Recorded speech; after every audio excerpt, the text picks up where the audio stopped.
Hello guys! Hello! Cancer, welcome dito sa aking channel, Kapalaran 888 Cancer. Alamin natin kung anong messages, vibration, gabay energy para sa inyong lahat. Kay general reading, so pwede kang makaresonate. Gamitin mo ang iyong intuition sa panonood. Cancer. General message para sa buwan ng Abril. Okay. Kumuha lang tayo dito ng 2 cards, guys. Dalawa lang. Cancer. Okay, first card natin is Temple, Birth. Ito yung parang goddess to. Empress.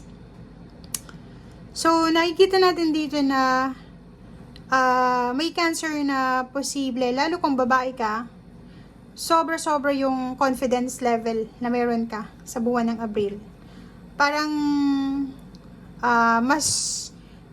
mas ma-appreciate mo yung pagiging babae mo, or parang mas makikita mo yung importance ng pagiging ikaw. Okay? Or reclaiming your authenticity or reclaiming your power. Parang ganun yung nakikita natin dito.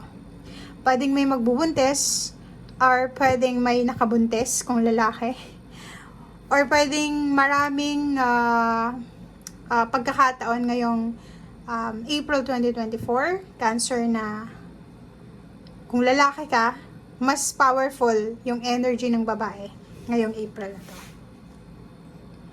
Next is falling in love. So yun.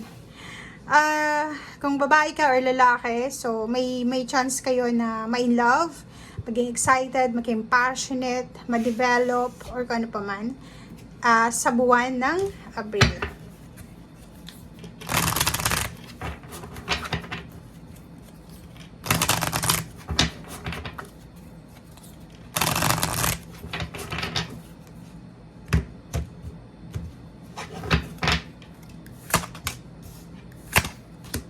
Okay.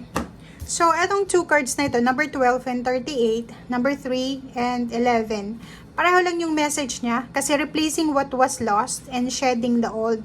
Itong shedding the old na to is parang, aalis ka na sa luma, papasok ka sa pagbabago sa inyo, 'di ba? So, may pagbabago ditong darating sa buhay mo, Cancer. So, kailangan mong ihanda ang sarili mo para sa adventure na ito. Dahil maraming, kumbaga, posibilidad na mabago talaga yung takbo ng buhay mo. Okay? So, eto ganun din, replacing what was lost. So, may oportunidad ka ngayong buwan ng Abril na to na makapagsimula, makapag-detox, makapag-rejuvenate, makapag-clear ng energy mo, and then makapagsimula ng bago. Okay? Makapagsimula ng bagong perspective or outlook sa buhay, or posibleng may abundance na parating sa paligid mo. Parang ganun. Same din sa Scorpio, may mga umaaligid-aligid na swerte, abundance and prosperity sa paligid niyo.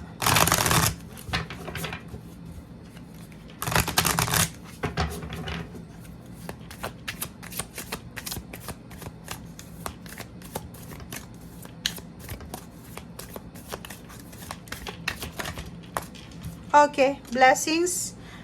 April, guys, pwedeng may okasyon. Meron kang pinaghahandaan na okasyon. It's a celebration, big celebration siya. It's a manifestation. So, nakikita natin dito, pwedeng may minamanifest ka, Cancer, na relationship, may minamanifest kang trabaho, travel, or kung ano pa man to, malaking handaan siya. So, pwedeng birthday party, wedding anniversaries, ano pa ba? Reunion, or kung ano man siya na pagtitipon-tipon. Okay? In 34/7, may magbubukas na pinto para sa personal healing mo and happiness. So, ibig sabihin, may mga reconciliation, apology, renewal of relationship, may babalik sa buhay mo, may aalis, may babalik, may darating na bago. Okay? So, yun.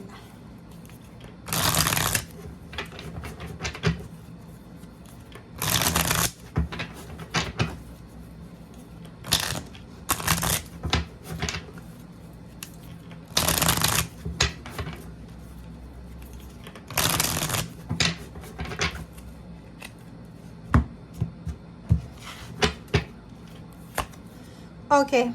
Seven of Swords. Ingat ka sa mga Gemini.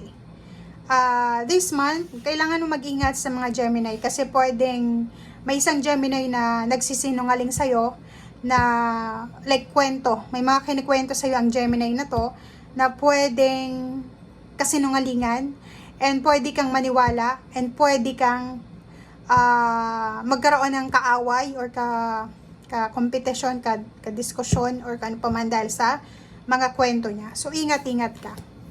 'Di ba? So, tingnan mo, oh. Ang nakikita ko siya dito, messenger to. May mga Scorpio na parang involved din dito sa inyong Cancer. Scorpio and Cancer to.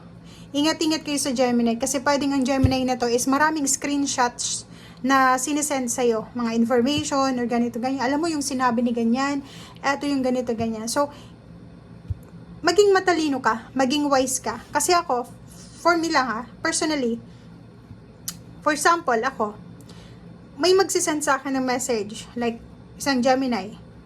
Sasabihin niya sa akin, eto yung screenshot ng pag-uusap namin ni person number 1. Sabi ni person number 1, ganyan, ganito ka daw. Yung parang yung, halimbawa, nagkwentuhan sila na pinagchichismisan ka. Do you think maniniwala ka sa kanya? One-sided yun eh. Hindi naman, wala namang conversation kung wala siyang kinocontribute etong taong nagsusumbong sa'yo. So, make sure na magaling ka. Kailangan mong maging matalino. Kasi kung hindi, ikaw yung magkakaroon ng kaaway, ikaw yung magkakaroon ng tower moment. Ikaw yung ikaw yung pinupush niya doon. Kasi pwedeng itong Gemini na to is may sama ng loob or inggit doon sa taong iyon, ginagamit ka niya para may kasali siya or may kakampi siya. Parang ganun, secret lang. Okay, 'di ba? So, ingat-ingat tayo sa mga messages, sa mga chat messenger, okay, sa Facebook Messenger, napaka rampant nito. So, mag-iingat ka. Okay, so yun din, mayroon din balita dito na pwedeng magbigay sa'yo ng obligasyon or parang isang news or isang information ngayong Abril na parang magbibigay sa'yo ng sobra-sobrang duties and responsibilities. Papasanin mo to 'di ba? So, ingat-ingat ka kasi hindi lahat ng parang binibigay sa'yo ay para sa'yo. Pwedeng itong mga kinikwento sa'yo, kung sino man ang taong yan, hindi naman talaga yung taong yan, okay? Pwedeng ginagamit niya lang yung Facebook account ng isang tao, kasi, alam mo na, sa panahon ngayon, maniwala ka lang kung nagvi-video call kayo, or maniwala ka lang kung kaharap mo yung taong yon na nagsasalita. Kasi pag sa chat-chat, hindi ka dapat naniniwala kasi hindi mo alam kung sino yung kausap mo. 'Di ba? So, yun. Protect yourself. 7 of Wands, 'di ba? Proteksyonan mo ang sarili mo, Cancer. Proteksyonan mo yung peace mo. Kasi pag hindi mo na proteksyonan yung peace mo galing dito sa Gemini na to, masisira ka dito. The Tower. Magkakaroon ka ng kaaway, magkakaroon ka ng sama ng loob, may stress ka, papasanin mo lahat ng pain and heartaches. 'Di ba? So, dito sa barahang to, sinasabi ng baraha sa'yo dito na magkakaroon ka ng problema sa iyong kapamilya. Or pwedeng babalik yung dating mga away, pamilya, babalik yung mga masasamang salita, babalik yung lahat. So, ingat-ingat ka, protect yourself from this one. Kasi napakahirap 'Di ba? So, nandito ka sa The Hermit, sinasabi, pag-isipan mo munang mabuti, wag kang maniniwala, Cancer, sa kung ano man na balita, kung ano man na chismis na isend sa'yo, or ikwento sa'yo. Kasi ikaw yung kawawa 'di ba? If ever man, maraming kwento, magtanong-tanong ka, 'di ba? Confrontation. Confront the person. Kasi pag isa lang yung nagsasalita, tapos isa lang yung pinapaniwalaan mo, hindi yun maganda. Okay? So, dito din, sinasabi ng baraha sa'yo dito, Cancer, na may mag-o-offer sa'yo ng apology. Parang nakikita natin dito may mga pag-aaway na posibleng ma-resolve. May may reconciliation, may apology, but make sure na sincere siya. 'Di ba? Meron din ditong travel, or pwedeng isang tao ang posibleng tutulungan ka niya para sa travel na gusto mo. If ever gusto mong mag-travel para sa pagtatrabaho or pwedeng relationship, isang hierophant, is either mag-asawa sila, natutulungan ka nila, or the rest ng family mo para makapag-travel kayo or para makaalis kayo dito sa Ten of Swords or sa kung ano man na stagnation na pinagdadaanan nyo. Okay? So, thank you guys and see you again. Bye!